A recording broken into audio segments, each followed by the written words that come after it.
Hi guys, welcome back to Gudipudi family YouTube channel. ముందుగా మీకు మీ కుటుంబ సభ్యులందరికీ ఈస్టర్ శుభాకాంక్షలు. మీ జీవితంలో ఆనందం, ప్రేమ, శాంతి మెండుగా ఉండాలని కోరుకుంటున్నాను. ఈ ఈస్టర్ సందర్భంగా విజయవాడలో ఉన్న ఫేమస్ చర్చెస్ని మేము ఎక్స్ప్లోర్ చేస్తున్నాము, చూసేయండి.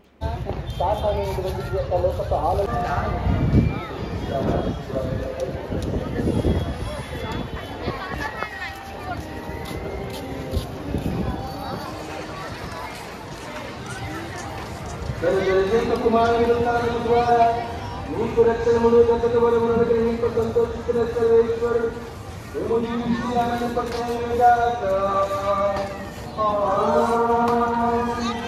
తన రక్షణ కార్యము ద్వారా స్వాతంత్ర్యము ప్రభు స్వర్గము కూడా మీకు వారసులుగా చేయనుగా.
మీ కుటుంబాలలో చేసిన వేడులకు వారు ప్రత్యేక పూజలు పెట్టించదలిచిన వారు సమాచార కేంద్రం వద్ద తమ పేర్లు నమోదు చేయించుతూ వారు ఉన్నట్లయితే పుణ్యక్షేత్ర ప్రతి ఆవరణంలో సీసీ కెమెరాలు అమర్చడం జరిగింది.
చర్చి అయిపోయిందా?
యేసు ప్రభుల వారు పునరుద్ధారణై మరణాన్ని జయించి, పాపాన్ని జయించి, లోకాన్ని జయించి, లోకమంతటి మీద అధికారం పొందినటువంటి ప్రభు ప్రేమలో మార్పు రాలేదు.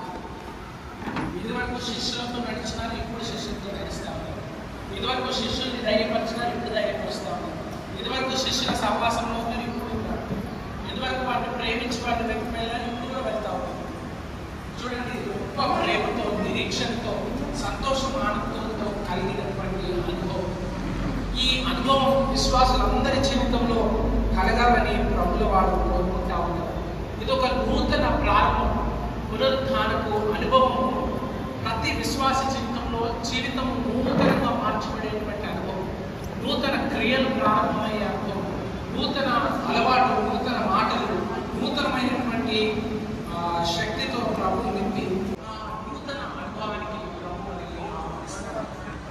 నేను ఈ వాక్య జ్ఞాపకంలో చదవడానికి వాక్య భాగం గురించి 3 ప్రాముఖ్యమైనటువంటి విషయాన్ని జ్ఞాపకం చేస్తున్నాను.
ప్రార్థిస్తున్నాను.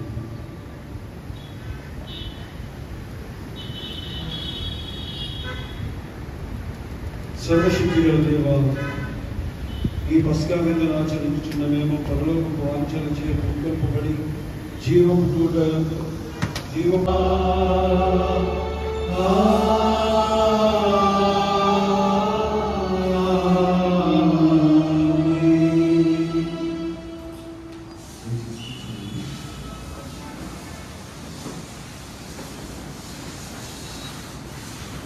ఈస్టర్ దినాన్ని ఏర్పాటు చేయబడిన లేఖన భాగంలో ప్రత్యేక లేఖన భాగం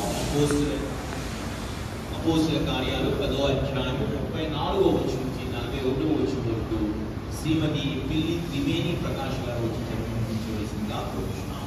అపోస్తుల కార్యాలు 10వ అధ్యాయం 34వ వచనం నుంచి 41వ వచనం వరకు.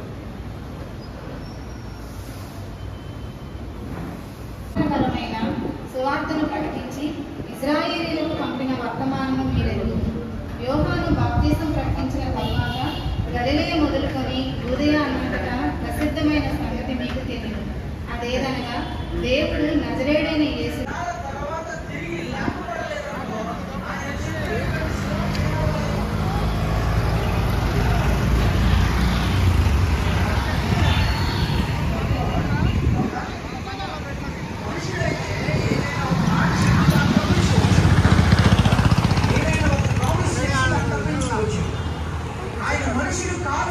దేవుని కుమారుడు. అందులో ఆయన చేసింది సొంత మాటలు కాదు, ఆయన చేసింది దేవుని స్వార్థను ప్రకటించాడు.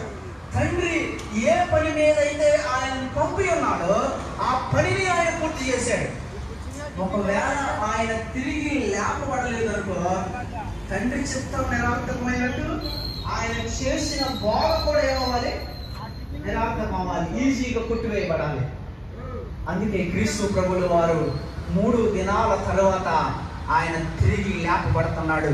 ఆయన చెప్పిన సువార్తను ఆయన సత్యపరుస్తూ ఉన్నాడు. రైటా?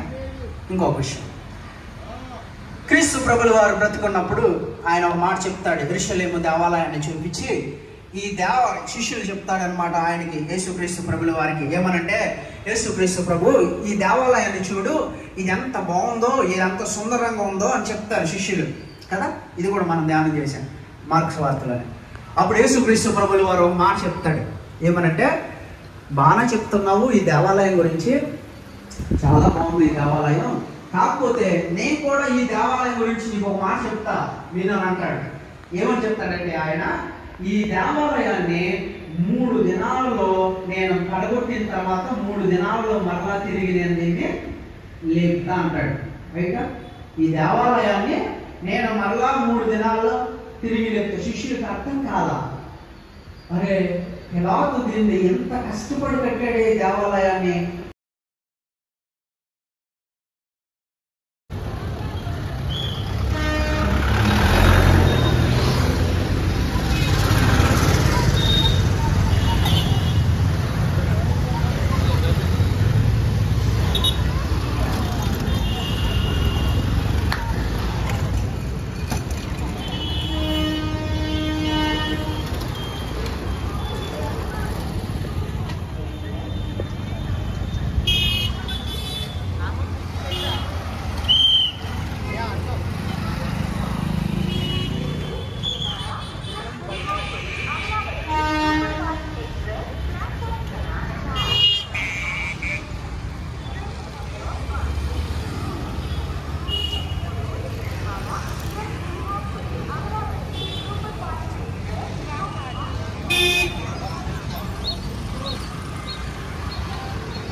ఇంకా 2 ఉండిపోయింది.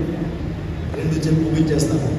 రెండోది ఏంటంటే సజీవుడు ఎక్కడ యేసుక్రీస్తు వారు పునరుత్థాన శక్తి కలిగినటువంటి వాడు. ఆయన అనేకుల కన్నులు తెరిచాడు. ఏం తెరిచాడు?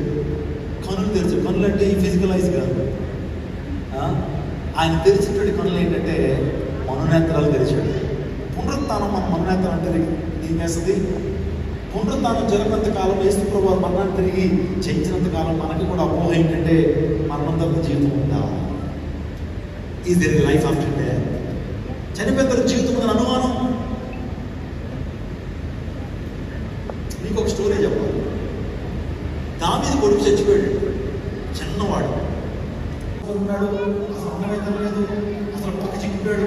కొడుకు చచ్చిపోయేటప్పటికి ఏం చేస్తున్నాడు? స్నానం చేసేసాడు, ఉపవాసం ఆపేశాడు, చక్కగా భోజనం చేసేస్తున్నాడు, చక్కగా విందు భోజనం చేసేస్తున్నాడు. ఏమైంది తిరిగి అని అంటే దావీదు చెప్పిన మాట ఏంటి తెలుసా? నా కొడుకు నేను మరలా చూస్తాను. హల్లెలూయా. నా కొడుకు నేను మరలా చూస్తాను. పునరుత్థానం నమ్మాడు ఎవరు?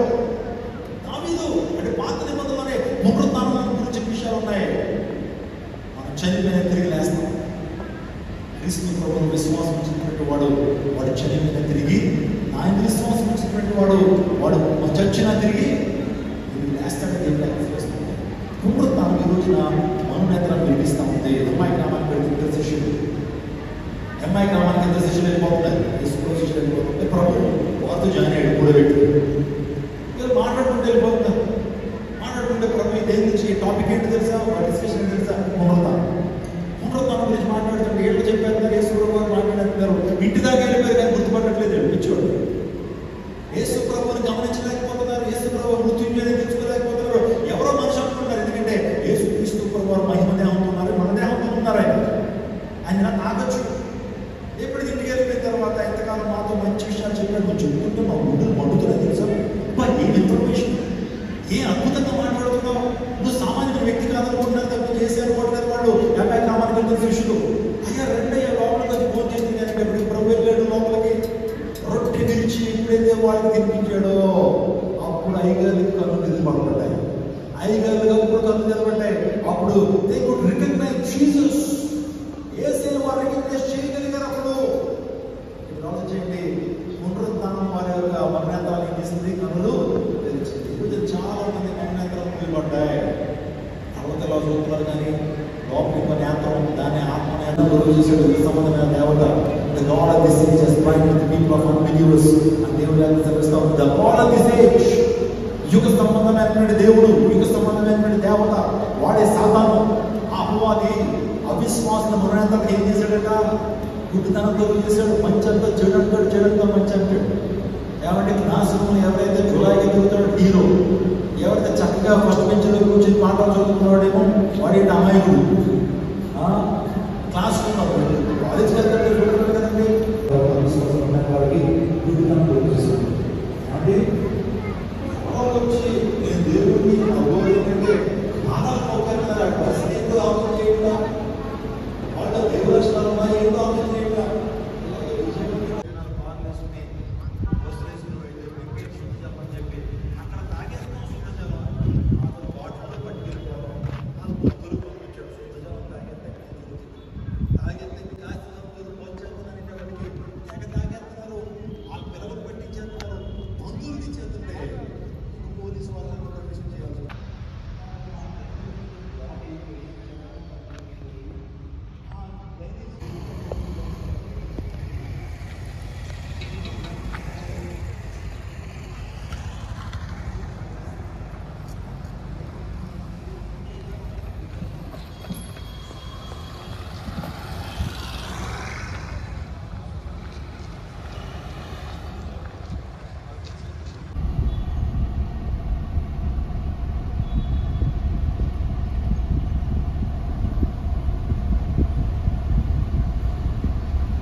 కన్యమాత నీ గర్భమందు దేవుని వచనం బలమందు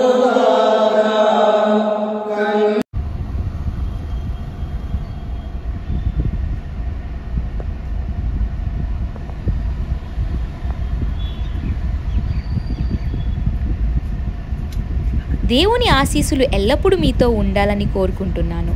thanks for watching our video. Don't forget to like, share and subscribe and comment below.